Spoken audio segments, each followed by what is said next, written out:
क्या आप जानते हैं कि जब भगवान कृष्ण अपनी बाल्यावस्था में थे और मथुरा पर कंस का शासन था, उस समय मथुरा की यमुना नदी में कालिया नाग रहा करता था। तो कालिया नाग कौन था और क्यों वह यमुना कुंड में छुप गया था? आइए इस रहस्य पर से आज पर्दा उठाते हैं। पुराणों के अनुसार कश्यप ऋषि की पत्नी कद्रू से उन्हें कई नागों की उत्पत्ति हुई, जैसे अनंत, बासुकी, तक्षक, करकोटक, पिंगला, पद्म, महापद्मा, शंख, कुलिक, चूर्ण और धनंजय आदि नागों को उन्होंने जन्म दिया। अग्नि पुराण में 80 प्रकार के नाग कुलों का वर्णन है।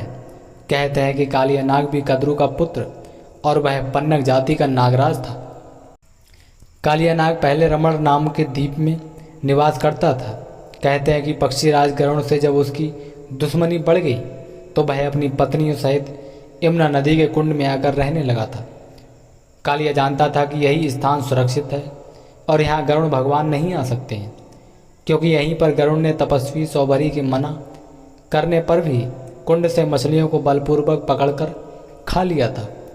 इससे क्रोधित होकर महर्षि सौभरी ने गरुड़ को शाप दे दिया था कि अब यदि तुमने यहाँ आकर फिर कभी मछलियों को खाया तो उसी क्षण मृत्यु को प्राप्त हो जाओगे, यानी कि तुम्हारी मृत्यु हो जाएगी। यही कारण था कि कालिया नाग यहीं छुपकर रहता था।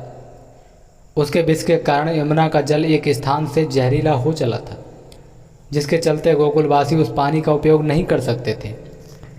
कालिया का शरीर या कुंड के स्थान पर जो भी जाता था, कालिया नाग उसे खा जाता था, इसलिए उसे कालिया दाह कहने लगे थे। कहा जाता है कि एक बार श्री कृष्ण की गेंद उस यमुना कुंड में गिर गई थी।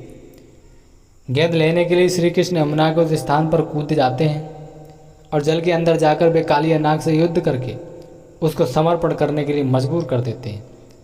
तब कालिया नाग दया की भीख मांगता है तो भगवान कहते हैं कि तुम वहीं जाओ जहाँ तुम पहले रहते थे। कालिया नाग कहता है, प्रभु वहाँ तो आपका सेवक गरुड़ मेरी जान का दुश्मन है। तब श्री कृष्ण कहते हैं कि तुम्हारे सर पे मेरे चरणों के निशान देखकर गरुड़ तुम्हारा कुछ नहीं बिगाड़ेंगे।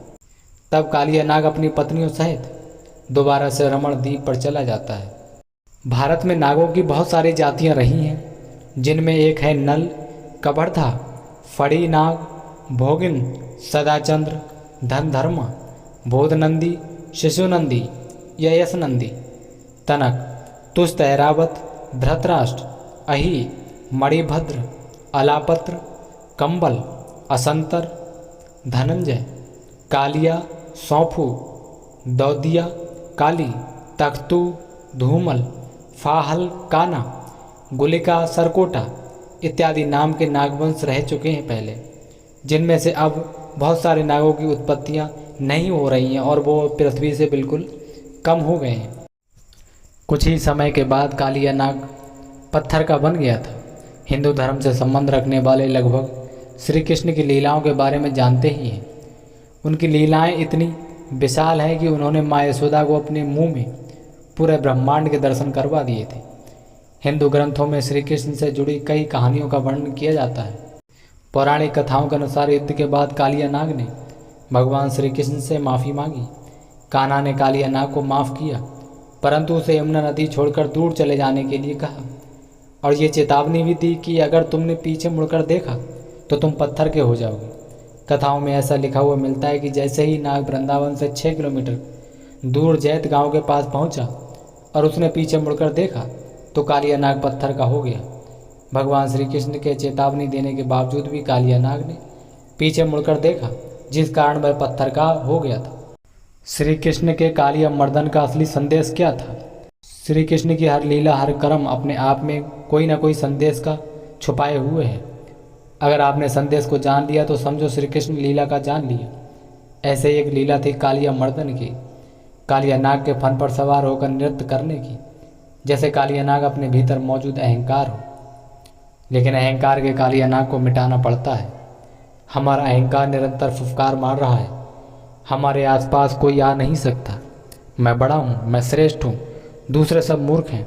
इस प्रकार के अहंकार के आसपास कौन रहेगा? जो सबसे ही रहे झगड़ता, उसके जैसा कौन अभागा। ऐसी दुनिया में सबसे लड़ता रहने वाला ये अकेला अहंकारी कब मुक्त होगा? कृष्ण इस अहंकार के फन पर खड़ा है। जीवन यमुना से वह इस कालिया नाग को भगा देता है। इस जीवन रूपी गोकुल के देश मत्सर के बड़वा नल को श्री कृष्ण निगल जाता है। वह दम्भ पाप के राक्षसों को नष्ट कर देता है। इस प्रकार जीवन शुद्ध होता है, एक ध्येय दिखाई देने लगता है। उस ध्येय को प्राप्त करने की लगन जीव को लग जाती है। जो मन में वही, होठों पर वही और हाथों में आचार उच्चार और विचार में एकता आ जाती है। हृदय की गड़बड़ रुक जाती है। सारे तार ध्येय की खूंटियों से अच्छी तरह बांध दिए जाते हैं। उनसे दिव्य संगीत फूटने लगता है। तो दोस्तों, कालिया नाग को लेकर आज की वीडियो हमारी आपको कैसी लगी कमेंट बॉक्स में ज़रूर बताएं। और वीडियो पसंद आई हो तो वीडियो को लाइक, शेयर और चैनल को सब्सक्राइब कर सकते हैं।